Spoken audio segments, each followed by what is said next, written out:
नमस्कार दोस्तों, स्वागत है आप सभी का हमारे भक्ति कथा इस चैनल पे। आज हम देखने वाले हैं उत्पन्ना एकादशी क्यों मनाई जाती है और इसका धार्मिक महत्व क्या है। मार्गशीर्ष माह कृष्ण पक्ष की एकादशी को उत्पन्ना एकादशी के नाम से जाना जाता है। इस दिन जगत के पालनहार विष्णु जी और देवी एकादशी की पूजा करने से शुभ फलों की प्राप्ति होती है। विष्णु जी की पूजा आराधना के लिए एकादशी व्रत महत्वपूर्ण माना जाता है। मान्यता है कि विष्णु जी की पूजा करने से साधक को सभी दुख कष्ट और पापों से छुटकारा मिलता है। मार्गशीर्ष माह के कृष्ण पक्ष में आने वाली एकादशी को उत्पन्ना एकादशी कहा जाता है। इस साल 26 नवंबर 2024 को उत्पन्ना एकादशी मनाया जा रहा है। धार्मिक मान्यताओं के अनुसार इस दिन देवी एकादशी की उत्पत्ति हुई थी। इस दिन व्रत रखने से व्यक्ति को आरोग्यता, संतान सुख की प्राप्ति, मोक्ष और पापों से मुक्ति मिलती है और साधक पर प्रभु श्री हरि विष्णु जी की आशीर्वाद बना रहता है। आइए जानते उत्पन्ना एकादशी की सही तिथि और धार्मिक महत्व क्या है। ध्रुव पंचांग के अनुसार 26 नवंबर 2024 को सुबह 1:01 पर मार्गशीर्ष माह कृष्ण पक्ष की एकादशी तिथि की शुरुआत होगी और अगले दिन 27 नवंबर 2024 को सुबह 3:47 पर समाप्ति होगी। इसलिए उदया तिथि के अनुसार 26 नवंबर को उत्पन्ना एकादशी मनाई जाएगी। आइए जानते उत्पन्ना एकादशी की कथा। धर्मराज युधिष्ठिर कहने लगे, हे भगवान, मैंने कार्तिक शुक्ल एकादशी अर्थात प्रबोधिनी एकादशी का सविस्तर वर्णन सुना है। अब आप कृपा करके मुझे मार्गशीर्ष माह के कृष्ण पक्ष की एकादशी के विषय में भी बताइए। इस एकादशी का क्या नाम है तथा इसके व्रत का क्या विधान है, इसकी विधि क्या है, इसका व्रत करने से किस फल की प्राप्ति होती है। कृपया यह सब विधान पूर्वक कहिए। भगवान श्री कृष्ण बोले, मार्गशीर्ष माह के कृष्ण पक्ष में आने वाली इस एकादशी को उत्पन्ना एकादशी कहा जाता है।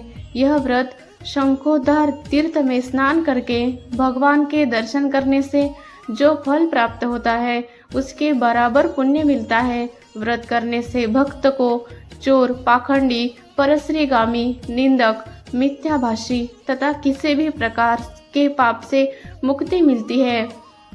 इसका महात्म्य मैं तुम्हें कैसे कहूँ, ध्यानपूर्वक सुनो। उत्पन्ना एकादशी व्रत कथा। युधिष्ठिर कहने लगे कि हे भगवान, आपने हजारों यज्ञ और लाख गोदान को भी एकादशी व्रत के बराबर नहीं बताया, सो यह तिथि सब तिथियों से उत्तम कैसे हुई, बताइए। भगवान कहने लगे, हे युधिष्ठिर, सतयुग में मूर नामक का एक दैत्य हुआ करता था। वह बड़ा बलवान और भयानक था। उस प्रचंड दैत्य ने इंद्र, आदित्य, वसु, वायु, अग्नि आदि सभी देवताओं को पराजित करके भगा दिया था। तब इंद्र सहित सभी देवताओं ने भयभीत होकर भगवान शिव से सारा वृत्तांत कहा और बोले, हे कैलाशपति, मूर दैत्य से भयभीत होकर सब देवता मृत्यु लोक में फिर रहे हैं। तब भगवान शिव ने कहा, हे देवताओं, तीनों लोकों के स्वामी, भक्तों के दुखों का नाश करने वाले भगवान विष्णु की शरण में जाओ, वे ही तुम्हारे दुखों को दूर कर सकते हैं। शिव जी के ऐसे वचन सुनकर सभी देवता क्षीरसागर में पहुँचे। वहां भगवान को शयन करते देख हाथ जोड़कर उनकी स्तुति करने लगे कि हे देवताओं द्वारा स्तुति करने योग्य प्रभु, आपको बार बार नमस्कार। देवताओं की रक्षा करने वाले मधुसूदन, आपको नमस्कार है। आप हमारी रक्षा करें। दैत्यों से भयभीत होकर हम सब आपकी शरण में आए हैं। आप इस संसार के कर्ता, माता पिता, उत्पत्ति और पालन करता और संहार करने वाले हैं। सबको शांति प्रदान करने वाले हैं। आकाश और पाताल भी आप ही हैं। सबके पितामह ब्रह्मा, सूर्य, चंद्र, अग्नि, सामग्री, होम, आहुति, मंत्र, तंत्र, जप, यजमान, यज्ञ, कर्म, कर्ता, भोक्ता भी आप ही हैं। आप सर्वव्यापक हैं। आपके सिवा तीनों लोकों में चर तथा अचर कुछ भी नहीं है। हे भगवान, दैत्यों ने हमको जीतकर स्वर्ग से भ्रष्ट कर दिया है और हम सब देवता इधर उधर भागे भागे फिर रहे हैं। आप उन दैत्यों से हम सबकी रक्षा करें। इंद्र के ऐसे वचन सुनकर भगवान विष्णु कहने लगे कि हे इंद्र, ऐसा मायावी दैत्य कौन है जिसने सब देवताओं को जीत लिया है? उसका नाम क्या है? उसमें कितना बल है और किसके आश्रय में है तथा उसका स्थान कहाँ है? यह सब मुझसे कहो। भगवान के ऐसे वचन सुनकर इंद्र बोले, भगवान, प्राचीन समय में एक नाड़ीजंग नामक राक्षस था। उसके महापराक्रमी और लोक विख्यात मूर नाम का एक पुत्र हुआ। उसकी चंद्रावती नाम की नगरी है। उसी में सब देवताओं को स्वर्ग से निकालकर वहां अपना अधिकार जमा लिया है।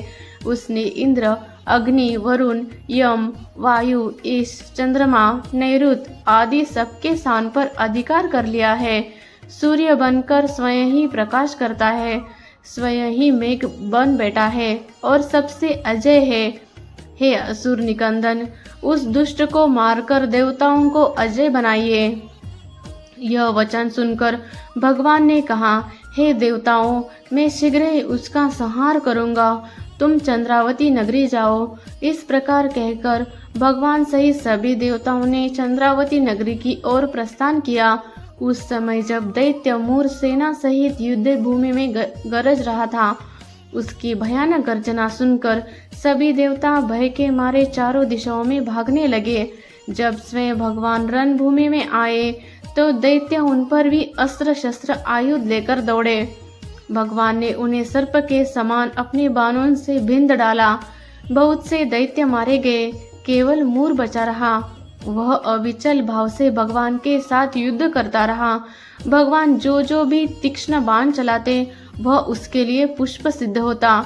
उसका शरीर छिन्न भिन्न हो गया, किंतु वह लगातार युद्ध करता रहा। दोनों के बीच मल्ल युद्ध भी हुआ। 10,000 वर्ष तक उनका युद्ध चलता रहा, किंतु मूर नहीं मरा। थककर भगवान बद्रिकाश्रम चले गए। वहां हेमवती नामक सुंदर गुफा थी। उसमें विश्राम करने के लिए भगवान उसके अंदर प्रवेश कर गए। यह गुफा 12 योजन लंबी थी और उसका एक ही द्वार था। विष्णु भगवान वहां योग निद्रा की गोद में सो गए। मूर भी पीछे पीछे आ गया और भगवान को सोया देखकर मारने को उद्यत हुआ। तभी भगवान के शरीर से उज्जवल कांतिमय रूप वाली देवी प्रकट हुई। देवी ने राक्षस मूर को ललकारा, युद्ध किया और उसे तत्काल मौत के घाट उतार दिया। श्री हरि जब योग निद्रा की गोद से उठे तो सब बातों को जानकर उस देवी से कहा कि आपका जन्म एकादशी के दिन हुआ है, अतः आप उत्पन्ना एकादशी के नाम से पूजित होंगी। आपके भक्त वही होंगे जो मेरे भक्त हैं।